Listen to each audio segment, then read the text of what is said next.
এইমাত্র এই পার্সেলটা রিসিভ করলাম আর পার্সেলটা নিয়ে সোজা চলে আসলাম ছাদে। বিকালের এই সময়টা সে ছাদেই থাকে। আর আজকের এই পার্সেলটা আমার জন্য না, ওর জন্যই আমি অর্ডার করছি। বলতে গেলে তার জন্য আমার পক্ষ থেকে ছোট্ট একটা গিফটের প্যাকেটটা ওর হাতে দিয়ে বললাম আনবক্স করতে, আর আমি তো অধীর আগ্রহে বসে আছি ওর রিয়াকশনটা দেখার জন্য। আসলে এরকম ছোটখাটো সারপ্রাইজ গিফট পেতে যেমন ভাল লাগে, আরেকজনকে দিতেও ভাল লাগে। আমার দেওয়া গিফট পেয়ে সে খুশি হলে আমারও ভীষণ ভাল লাগে। ওর ফেসটা জাস্ট দেখো, ও তো পুরাই কনফিউজ এই জিনিসটা কি। বেচারা টোকা দিয়ে দিয়ে দেখতেছে আসলে এটা কি জিনিস। আর এটা দেখার পর ওর রিয়াকশন ছিল জাস্ট ওয়াও। কারণ হচ্ছে এটার মধ্যে ওর আর আমার ছবি সুন্দর করে খোদাই করে আঁকা, সুন্দর একটা মেসেজ লেখা, আই লাভ ইউ লেখা, মুস্তারিন লাভ অঙ্কন লেখা। অর্ডার করার সময় আমি বুঝিও নি জিনিসটা বাস্তবে এত বেশি সুন্দর হবে। আর পুরাটা একটা কাঠের ফ্রেমের মধ্যে করা। সত্যি বলতে জিনিসটা ভীষণ সুন্দর, আমার কাছে অনেক ভালো লাগছে। আর ওরও এই জিনিসটা অনেক পছন্দ হয়েছে। আর মেন জিনিসটাই হচ্ছে এইটা। এই বক্সের মধ্যে কি আছে গেস করতে পারবা?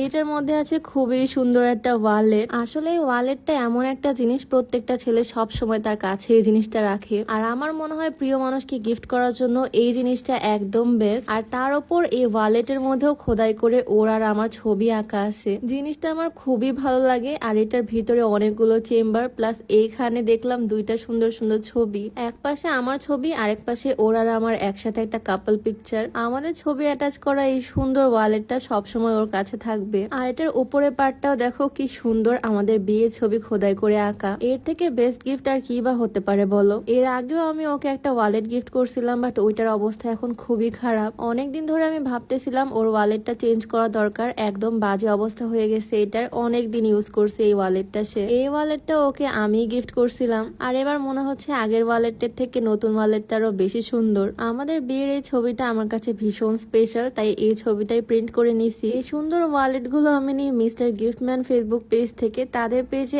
এত এত ইউনিক গিফটের আইডিয়া আমি পাই যা বলার বাইরে। জাস্ট চিন্তা করো, প্রিয় মানুষের জন্য ইউনিক একটা গিফট নিবা যেখানে তোমার আর তোমার প্রিয় মানুষের ছবি থাকবে। শুধু ভিতরে না, ওয়ালেটটাই থাকবে তোমার আর তোমার প্রিয় মানুষের ছবি দিয়ে প্রিন্ট করা। আসলে আমার কাছে এই কাস্টমাইজড গিফট গুলো একদম বেস্ট মনে হয়। স্মৃতি হিসেবে রেখে দেওয়ার জন্য বেস্ট, আর রেগুলার ইউজ করার জন্য বেস্ট। এই সুন্দর জিনিসটা আমি সুন্দর করে সাজিয়ে রাখবো। Thank you so much mister Giftman Facebook পেজকে এত সুন্দর করে আমাদের ছবি দিয়ে জিনিসগুলো কাস্টমাইজ করে দেওয়ার জন্য। তাদের পেজটা আমি ডেসক্রিপশনে মেনশন করে রাখবো, তোমরাও যাতে তাদের পেজ থেকে নিজেদের ছবি দিয়ে নিজেদের প্রিয় মানুষের জন্য নিতে পারো এরকম cute cute gift. Boring gift তো অনেক হলো, এখন এরকম ইউনিক গিফট দেওয়ার পালা। আসলে ছেলেরা যখন মেয়েদেরকে গিফট করে তখন শাড়ি, চুড়ি, কসমেটিক্স কত কিছুই না গিফট করতে পারে, কিন্তু আমরা যখন মেয়েরা ভাবি ছেলেদেরকে কি গিফট করা যায় তখন কিছু খুঁজেই পাই না। আজকের ভিডিওতে দেখো তোমাদেরকে কি সুন্দর আইডিয়া দিয়ে দিলাম। এই সুন্দর গিফটটা পেয়ে আমার হাজবেন্ডও ভীষণ খুশি। সে তার নতুন মানি ব্যাগে সবকিছু ট্রান্সফার করতেছে। তো আমার দেওয়া এই ইউনিক গিফটটা তোমাদের কাছে কেমন লাগলো অবশ্যই কমেন্টে জানিও। সবাইকে আল্লাহ হাফেজ।